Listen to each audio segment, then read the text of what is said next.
La derrota de Roma ante las tribus germánicas en el año 9 después de Cristo acabó con su concepto de superioridad moral.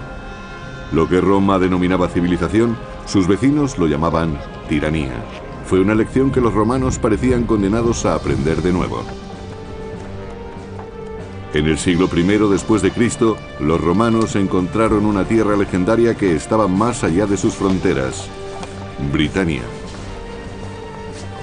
Poblada por densos bosques y habitada por salvajes, la nueva tierra fascinó y aterrorizó a los romanos. Su conquista conseguiría una gloria digna de un gran emperador. El Imperio Romano, la invasión de Britania.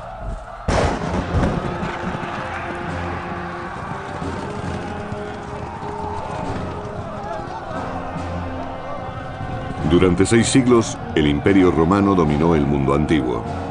En el siglo IV después de Cristo, Roma se extendía desde Arabia hasta la costa del Mar del Norte.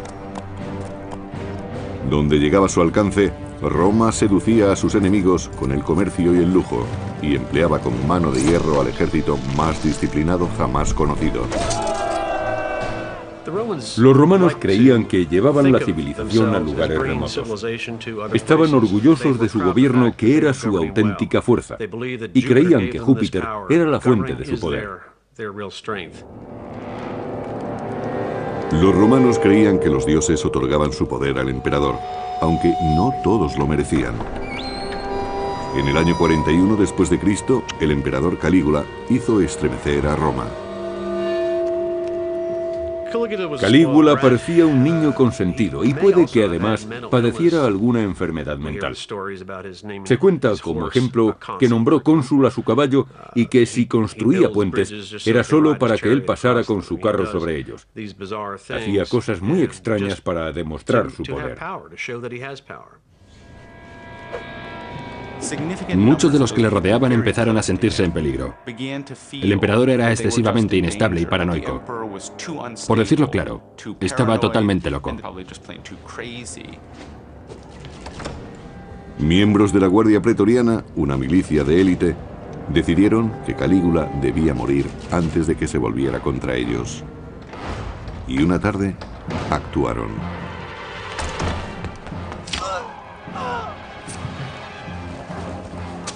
Según Suetonio, biógrafo del primer siglo, Calígula se retorcía y gritaba: «Todavía estoy vivo», pero enseguida se oyó decir: «¡Acuchilladlo otra vez!». Murió víctima de otras 30 puñaladas. Fue un momento crucial en el que por primera vez se demostró duramente que los militares sostenían al emperador. Sería la Guardia Pretoriana la que elegiría al nuevo emperador. Pronto encontraron a su nuevo candidato, el tío de Calígula, Claudio, una persona débil y por lo tanto fácil de controlar. Babeaba, tartamudeaba y tenía tics nerviosos. Es posible que la única razón de su supervivencia fuera que nadie le tomaba en serio. Seguros de su elección, los pretorianos proclamaron a Claudio emperador del mayor país del mundo.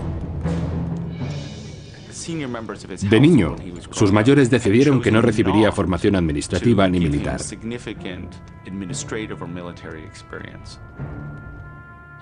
Casi todos los jóvenes de la familia imperial ocupaban muy pronto puestos públicos. Pero ese no fue el caso de Claudio. El nuevo emperador tenía que hacer méritos ante los que le creían un incompetente. Y con los pretorianos, quienes le dieron el cargo, tenía una gran deuda. Había una solución para solventar ambas deficiencias: una guerra. Honor y botín para los soldados, prestigio y dignidad para el emperador victorioso. La conquista de nuevas tierras era siempre conveniente para los soldados romanos, a los que les gustaba intervenir militarmente. De acuerdo con su educación, preferían entrar en combate para dar lo mejor de sí, en lugar de permanecer inactivos. Cuanto más espectacular es la conquista, mejor es el resultado. Pero, ¿a dónde ir? La respuesta del emperador Claudio fue tan atrevida como inesperada: Britania, la bravía y remota isla que había derrotado a Julio César hacía casi 100 años. El hombre que la conquistase lograría más fama que el mismo César. Para dirigir la expedición, Claudio eligió a Plaucio, famoso senador y jefe militar. Condujo 4 legiones por una tierra peligrosa en la que los soldados se sentían inquietos y temerosos.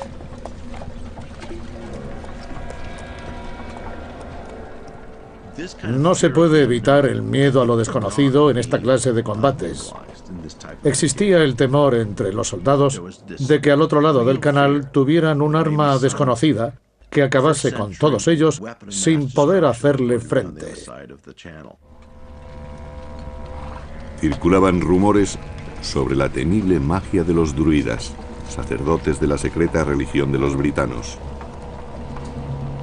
El sabio Plinio el Viejo nos relata: Britania está fascinada por la magia. El monstruoso culto druida profesa que asesinar a un hombre es prueba de devoción y que comer su carne resulta provechoso. Los sacrificios humanos horrorizaban a los soldados e hicieron que el emperador Claudio prohibiera el druismo.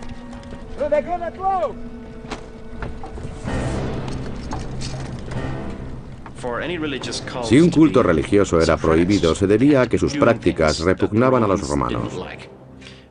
Una de ellas eran los sacrificios humanos, que, según se dice, realizaban con frecuencia los druidas.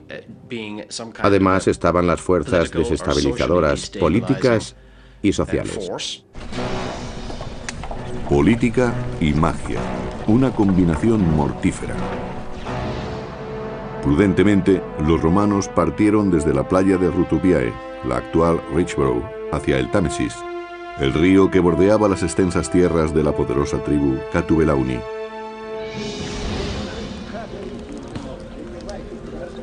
Experto en los misterios druidas, Caracato, príncipe de los Catubelauni, no llevaba coraza. Confiaba plenamente en el poder mágico de su pintura de guerra. Según parece, Carataco fue instruido en el arte de la magia por los druidas durante mucho tiempo, aproximadamente unos 20 años, para que aprendiera a leer los textos, poemas y oraciones de la magia. Los magos druidas capitanearon la rebelión contra Roma.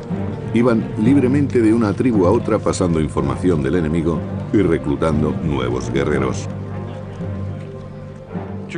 Los druidas no eran intermediarios entre la gente y los dioses, sino jueces y líderes, personas con las que había que contar. Ellos hacían sentir su poder en casi todos los aspectos de la sociedad celta. Togodumnus, hermano de Carataco y caudillo del reino vecino, apoyó la resistencia con sus soldados. Combinando sus fuerzas, se enfrentaron con suprema confianza a los romanos.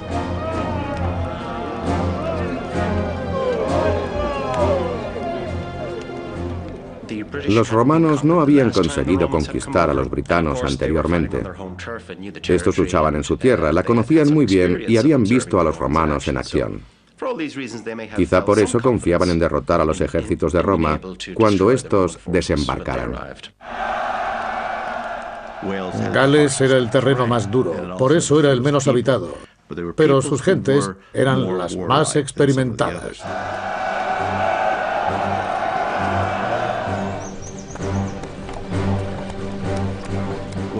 Los soldados estaban acostumbrados a combatir en formaciones muy largas, flanqueados por tropas auxiliares. Combatían a campo abierto y les funcionaba. Tuvieron éxito en África del Norte, en Oriente Medio y en las Galias, pero no les fue tan bien en Germania, y desde luego no consiguieron buenos resultados en Britania. De acuerdo con Dio, historiador del III siglo, los bárbaros se refugiaban en los pantanos y en los bosques a la espera de que los invasores se desgastaran con intentos fallidos. Sabían dónde estaba la tierra firme y los accesos de su región. Los esfuerzos por perseguirlos no tenían éxito. La estrategia inicial de los britanos contra los romanos fue muy buena. Permitieron que desembarcaran sin presentarles resistencia y luego los atrajeron hacia el interior para atraparlos en lugares de los que no podían escapar. Los britanos atacaban con astucia y de manera salvaje.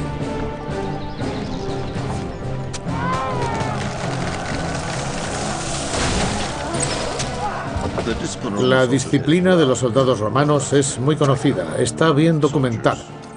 El hecho de que resistieran organizadamente en medio de las batallas más duras es algo que demuestra su profesionalidad, buen liderazgo y entrenamiento. Fueron los mejores soldados de su tiempo y quizá de toda la historia. Combate tras combate, Plaucio sufrió humillantes derrotas, pero no por ello se desalentó. El ejército romano era ante todo paciente. En Britania la cuestión no era conseguir una victoria inmediata, se trataba de una campaña. Y las campañas eran siempre largas.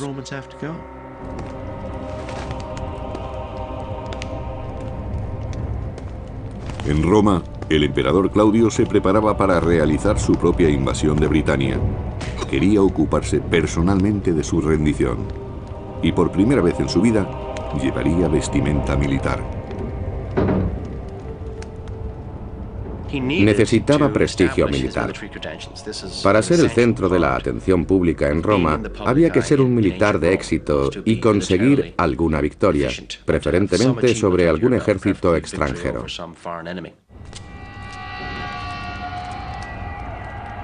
Claudio se propuso derrotar a los bárbaros con el arma más destructora e imponente del mundo clásico: los elefantes de combate. Ellos anunciarían la gran entrada del emperador. Claudio quería que los britanos se humillaran ante el todopoderoso ejército de Roma para reclamar luego su parte de gloria.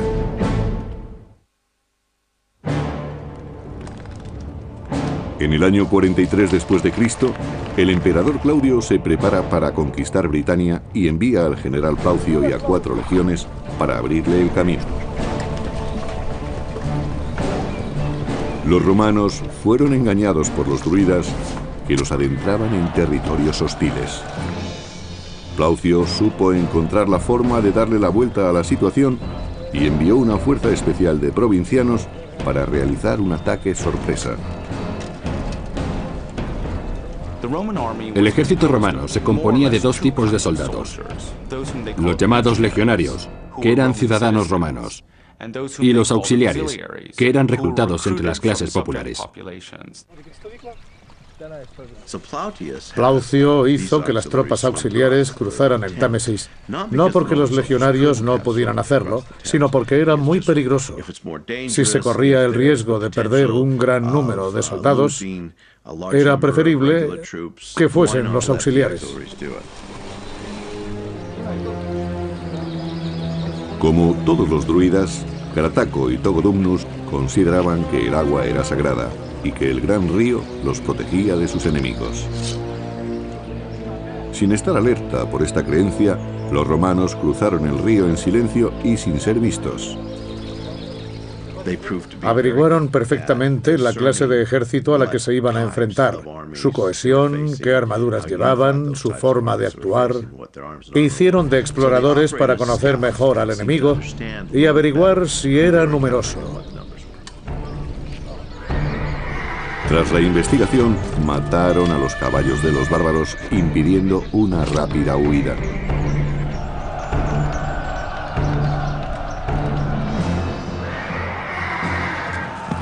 Solo entonces, Plaucio mandó que el grueso de su fuerza atacara.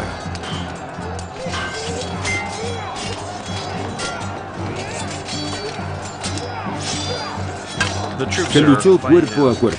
Fue un gran combate en el que destacó la fuerza bruta que emplearon los romanos para superar al enemigo, atemorizarlo y perseguirlo cuando trataba de escapar.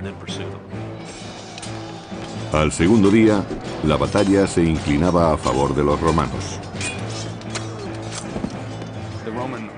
El ejército romano salió triunfante y siguió con fuerzas para combatir de nuevo, mientras que sus enemigos tuvieron que soportar la presión de las pérdidas causadas por Roma.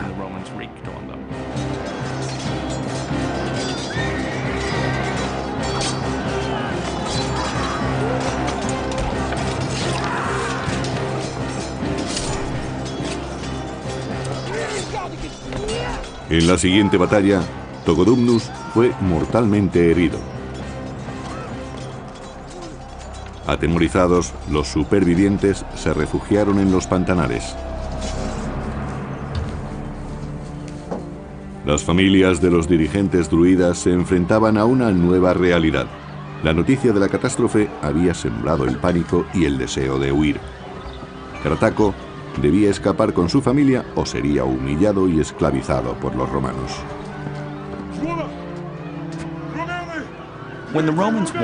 Cuando los romanos obtenían una victoria militar importante, el general era recompensado con un desfile de sus tropas. Si era posible, el cabecilla derrotado marchaba entre los soldados para demostrar que los oponentes habían sido sometidos. Normalmente, eran ejecutados al final del desfile por haberse atrevido a enfrentarse a Roma.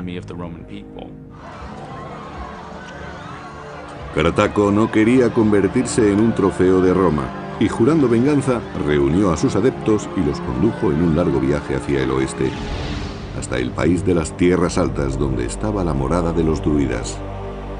Carataco sabía que no lo perseguirían hasta allí. Los romanos se asentaron en las orillas del Támesis. Según el historiador Dio del III siglo, Plaucio tuvo miedo debido a los problemas que encontró en el Támesis. En vez de avanzar, decidió conservar el terreno conquistado y mandó llamar a Claudio. ¿Fue el temor o la política lo que realmente detuvo a Plaucio? Dudo que a un hombre con la experiencia y la capacidad de Plaucio le asustara tanto un río como el Támesis. Lo más probable es que recibiese órdenes para que, después de asegurar un acceso seguro a Britania, llamara al emperador para que acudiera en persona y así pudiera conseguir la fama militar que tanto necesitaba. El emperador Claudio trató de ir a Britania, pero su barco estuvo a punto de naufragar en las costas de Hispania y tuvo que recorrer a pie las Galias hasta Gesoriacum, la actual Boulogne, para cruzar el Canal de la Mancha.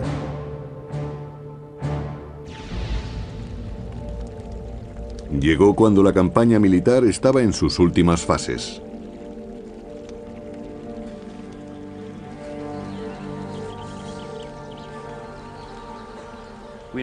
Sabemos que el emperador apareció a lo grande, acompañado de cohortes de la Guardia Pretoriana y elefantes.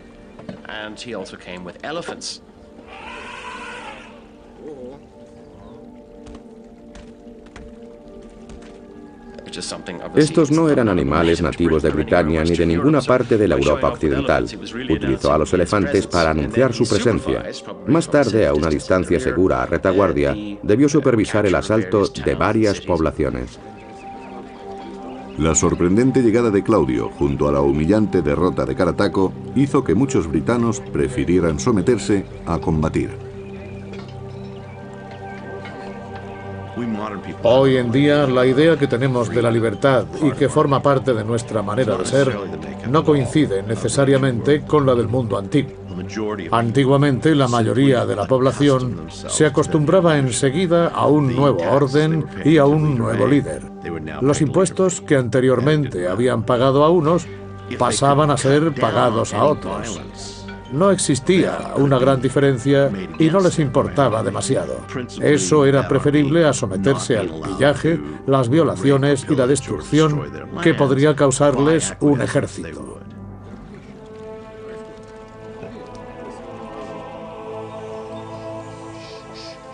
Había que luchar contra los romanos o colaborar con ellos. En Brigantes, un reino del norte, esta decisión resultó muy controvertida y fue tomada por su poderosa reina Cartimandúa.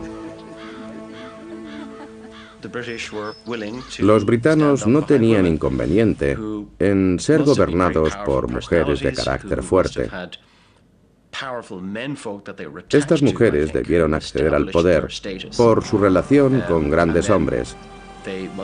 Más tarde conseguirían el apoyo de su gente por su gran personalidad y por su carisma. Venutius, el marido de Cartimandúa, sabía lo que los brigantes debían hacer, pues se oponía con todas sus fuerzas a la ocupación romana.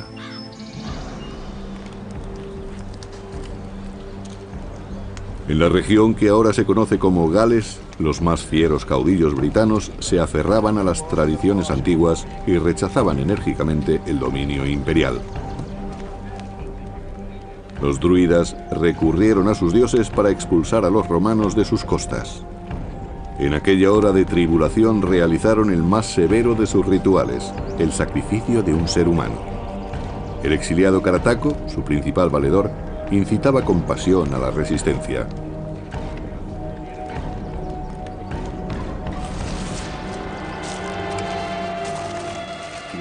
Logró aunar la voluntad de varias tribus muy dispares para resistir al invasor y creó un movimiento contra Roma. Debió ser el britano más carismático de su tiempo, ya que convenció a muchos para que se opusieran a la máquina militar romana. Debía ser muy persuasivo. Unidos por un odio común y por su religión ancestral, los celtas juraron luchar hasta el final. La victoria había conseguido que los romanos recuperaran la confianza. Ya no temían a los britanos, pero no sabían que lo peor estaba aún por llegar.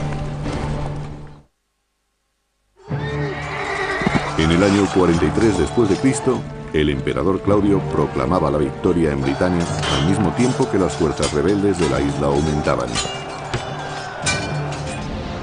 Creó una provincia romana con capital en Camulodunum, la actual Colchester, e hizo alianzas con una docena de reinos.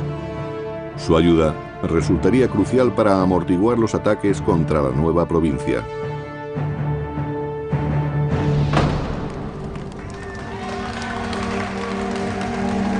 Después de solo 16 días en Britania, Claudio regresó a Roma. Había estado fuera 6 meses, pero contaba con una posición muy diferente, pues regresaba convertido en conquistador.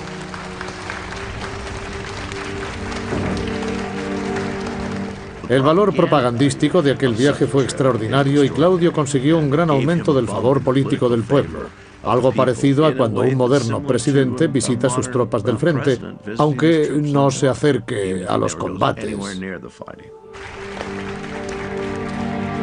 Según el historiador Dio del III siglo, el Senado le otorgó el título de británico. Además, se decidió en votación que se realizaría un festival anual para conmemorar la conquista y que le erigirían arcos triunfales. Los grandes arcos llegaron a alcanzar alturas de 20 metros. Se erigió un arco triunfal en su honor, con una inscripción que recordaba sus victorias durante la conquista de Britania. Era un monumento que proclamaba que Claudio era un gran general y un gran conquistador.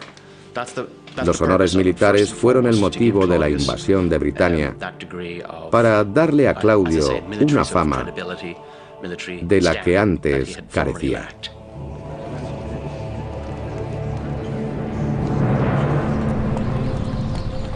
Para Plaucio, a quien el emperador había nombrado gobernador de Britania, la celebración fue demasiado prematura. Siempre que los romanos salían de su recinto de seguridad, eran atacados por una organizada guerrilla dirigida por Carataco, el caudillo rebelde.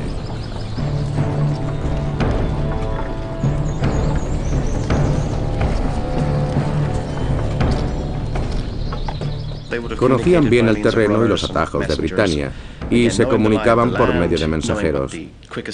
Supieron aprovechar bien su ventaja para conseguir información en toda la isla.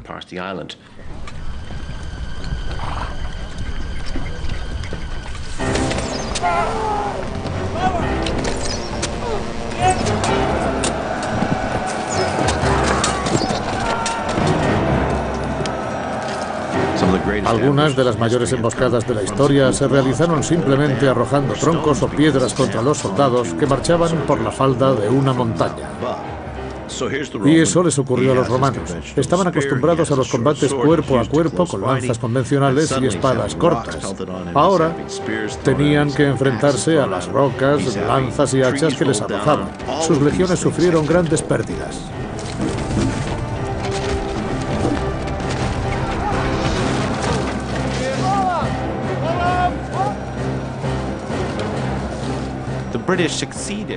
Los britanos conocían bien el terreno que pisaban y eran arengados por sus caudillos, que les decían que debían derrotar a los invasores. Tenían que expulsarlos, porque de lo contrario serían esclavizados por los romanos.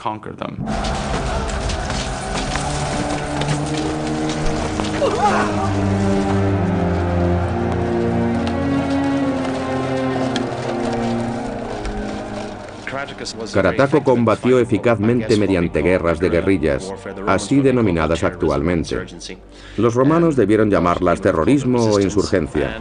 Dieron grandes resultados. Con frecuencia, tras una incursión, los rebeldes se dispersaban en el bosque. Plaucio debía eliminarlos si no quería ver cómo destruían su nueva provincia. Los oficiales romanos tuvieron que tomar decisiones que no estaban escritas en ningún manual de entrenamiento y que nadie les había enseñado antes. Había que adaptarse al terreno y a las tácticas de guerrilla de sus oponentes si no querían verse derrotados. En el año 45 después de Cristo, Plaucio inició una campaña. 3 legiones marcharon hacia el sur, el oeste y el norte respectivamente. La novena se dirigió hacia la tierra de los brigantes. Los brigantes controlaban el norte, un importante colchón amortiguador contra otros bárbaros. La cooperación con la reina Cartimandúa era fundamental. Trataba de dividir y conquistar, de separar y aislar grupos para someterlos. Con ese objeto, los aliados locales proporcionaban una gran ventaja. Cartimandúa aceptó la oferta imperial. Después de todo, con una legión ante sus puertas, sus alternativas eran muy limitadas. ¿Qué ventaja obtendría el pueblo si la elección era entre colaboración y destrucción en lugar de libertad y conquista? Para Cartimandúa la alianza le permitiría seguir en el trono y no tendría que arriesgarse personalmente, como si hubiera decidido oponerse a los romanos. Venutius, el esposo de la reina, no fue el único que se opuso enérgicamente a su decisión. Los romanos obtenían ventajas con las alianzas. El problema residía en la división de opiniones, como el caso de Cartimandúa, que tuvo que enfrentarse a su esposo. Venutius tuvo que contenerse y por el momento acató la voluntad de la reina.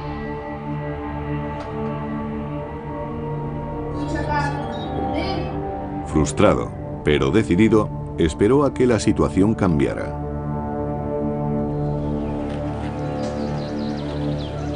Mientras, los romanos invadían el país sometiendo a un pueblo tras otro. Lo más importante para un gobernador romano era mantener el orden, sobre todo en una provincia nueva. Tenía que establecer vínculos con los habitantes y por tanto resultaba favorable cualquier tipo de actuación que mantuviera al pueblo contento con los romanos. Los romanos tratarían bien a los que cooperasen. De lo contrario, el castigo sería muy rápido. A los prisioneros se les enseñaba el significado de la justicia imperial a punta de espada. Pero por todas partes surgían rebeldes contra el poder romano. Los legionarios también encontraron personas que cooperaban. Lentamente iban ganándose la voluntad del pueblo a la vez que ampliaban los límites de Roma.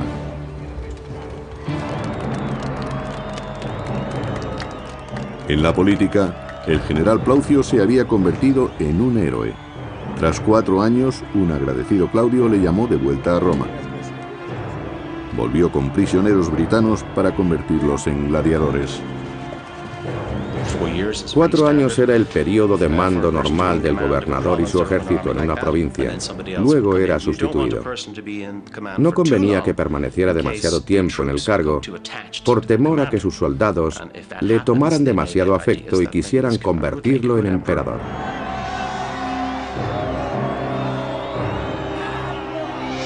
De acuerdo con Dio, historiador del siglo III, en las luchas de gladiadores participaron muchos hombres, incluyendo cautivos britanos. Plaucio, orgulloso de ello, empleó a muchos en este espectáculo. Los sangrientos deportes circenses servían a los romanos para reafirmar su superioridad. Los bárbaros no eran más que polvo a pisotear.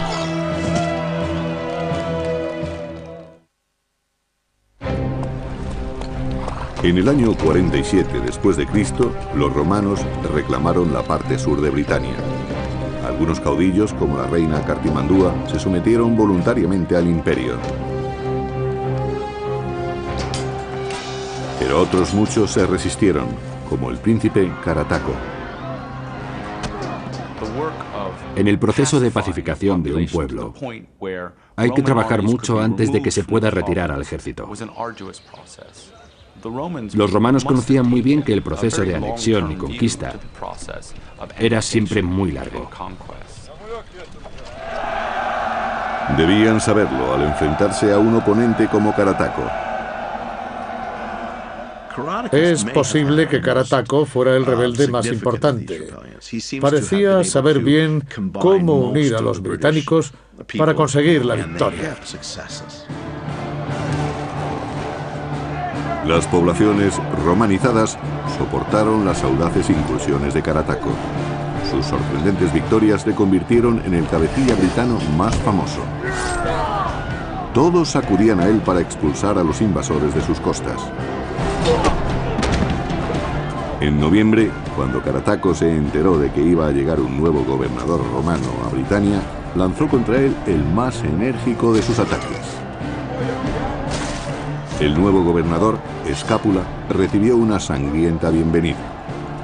Pero las cosas no resultaron como se esperaba. Las legiones romanas nunca flaqueaban. Escápula infligió a Carataco su primera gran derrota. Sin embargo, el líder rebelde no se rindió. Carataco se retiró al sur de Gales y organizó otra revuelta que se extendió hasta las montañas del norte. Escápula hizo uso de la 9ª legión y marchó con ella hacia el oeste.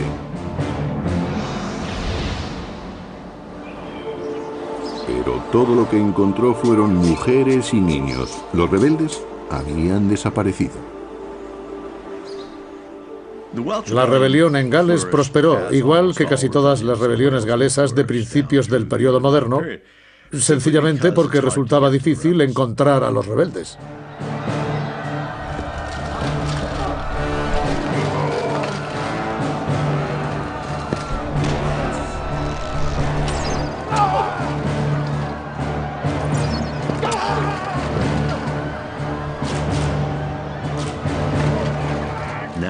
Los romanos tuvieron que recorrer las montañas, bosques e islas para encontrar a los rebeldes.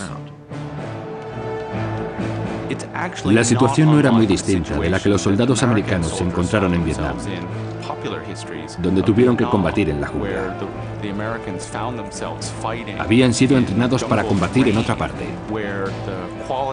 Y el enemigo sabía perfectamente cómo confundirse con el paisaje que lo rodeaba. Escápula arrasó los escondites enemigos, destruyó sus poblaciones y presionó con sus ataques. Pero a sus espaldas, una segunda rebelión estaba en marcha. En los bosques de Brigantes, los druidas empezaron a conspirar.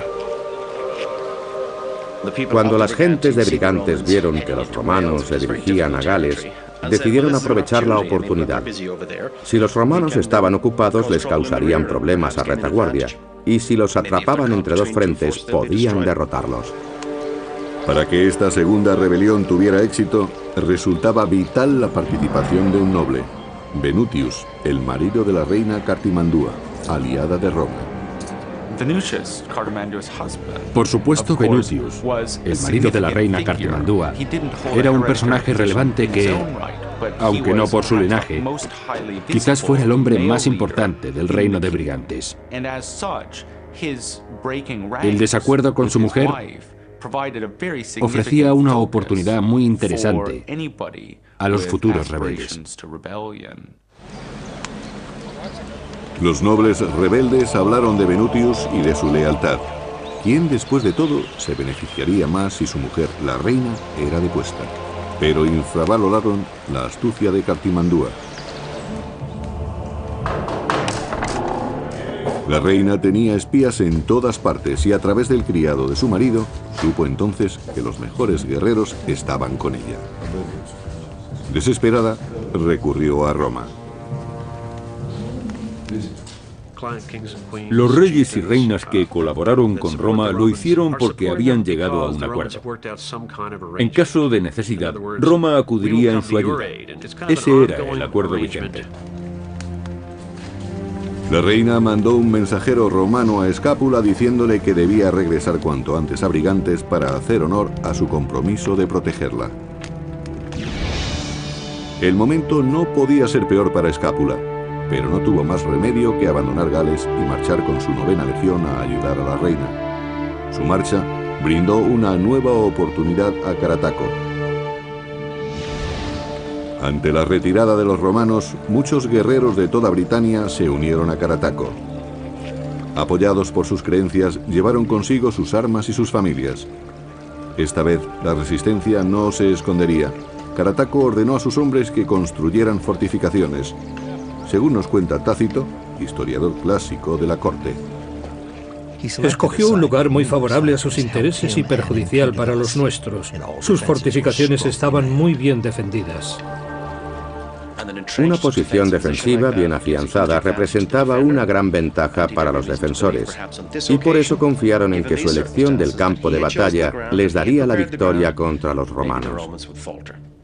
Carataco tenía ilusiones razonables de salir victorioso. Era la última esperanza de que Britania siguiera siendo independiente.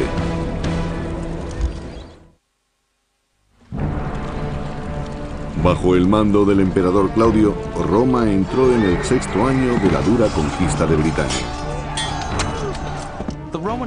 En sentido amplio se tenía el concepto de que el emperador romano era el comandante en jefe del imperio.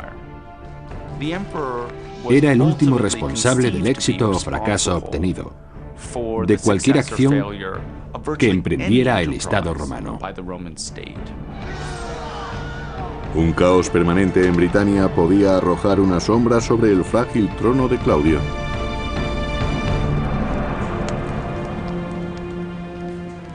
Cartimandúa, la reina vasalla del norte, había solicitado que Roma la defendiera contra una rebelión interna. Ella y sus defensores se refugiaron en una fortaleza a la espera de que el general Escápula acudiera en su auxilio. En poco tiempo, Escápula sofocó a los rebeldes y devolvió el poder a la reina. Este hecho hizo que el consorte real, Venutius, deseara con más fuerza sublevarse contra los romanos.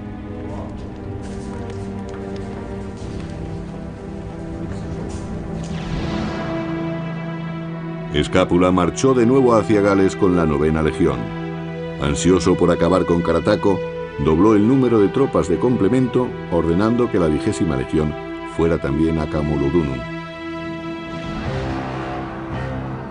En el año 50 después de Cristo, con el honor del imperio sobre sus hombros, Escápula dirigía un ejército con miles de los mejores soldados contra un enemigo muy experimentado y resuelto.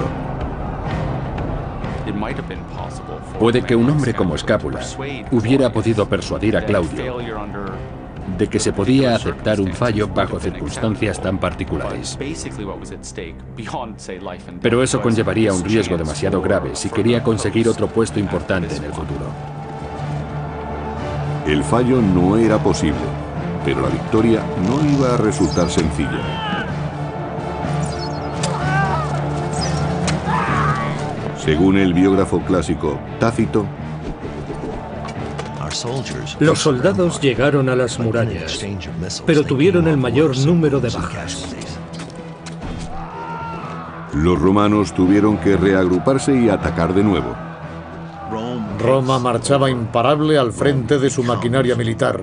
No existía ningún futuro para la rebelión. Así es como se escribe la historia.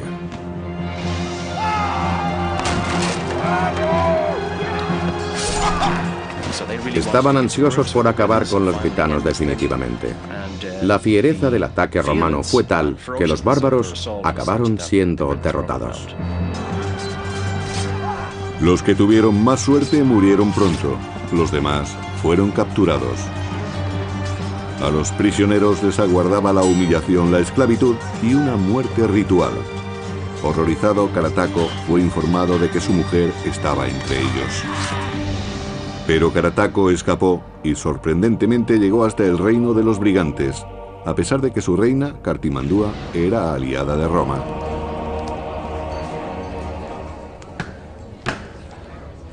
El marido de Cartimandúa, Venutius, era un patriota declarado que se oponía radicalmente a la política de colaboración con Roma de su mujer. Yo diría que Carataco acudió a Venutius con la esperanza de conseguir su apoyo y hacer que la reina cambiara de opinión. Pero Cartimandúa no lo hizo. Era aliada de Roma y entregó a Carataco, el héroe de la resistencia, para consolidar su amistad con los romanos. Esta traición disgustó a su marido, Venutius. Carataco y su familia fueron obligados a desfilar por las calles de Roma, causando una gran impresión entre los ciudadanos. Según el historiador clásico Tácito, la reputación de Carataco había llegado hasta la misma Roma. Las gentes sentían curiosidad por ver al hombre que había desafiado nuestro poder durante tantos años. Incluso en Roma, su nombre resonaba con fuerza. Fue el símbolo de la victoria. El caudillo enemigo marchando por las calles, sometido. Lo que Roma solía hacer con sus enemigos era meterlos en el foso de una prisión y allí los ahorcaba. Pero en este caso no ocurrió así. En su lugar, Carataco fue llevado ante Claudio, que estaba sentado en una especie de estrado, y allí le permitieron pronunciar un vibrante discurso. Si hacemos caso de Tácito, dijo que estaba obligado a resistirse a la dominación de Roma y que si Claudio le permitía vivir, sería una muestra de su clemencia. ser clemente implica superioridad, y así era como se veían los romanos, como seres superiores.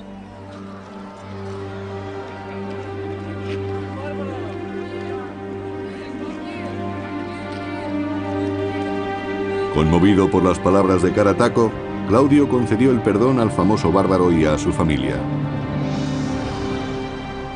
Probablemente se retiró a una villa cerca de Roma, donde viviría el resto de su vida en un confort relativo y, por supuesto, sin libertad. En una jaula de oro. La integración de Carataco había sido completada al fin. La romanización de Britania no fue pacífica. Al cabo de una década surgieron nuevas sublevaciones con Venutius al frente. Incluso un siglo más tarde, algunos pueblos seguían sin ser romanizados. Britania no fue romanizada del todo. Estaba demasiado lejos. Los romanos tuvieron que construir la muralla de Adriano para controlar a los invasores del norte. Resultó difícil de defender y la abandonaron. En Britania no quedó mucho de la dominación romana.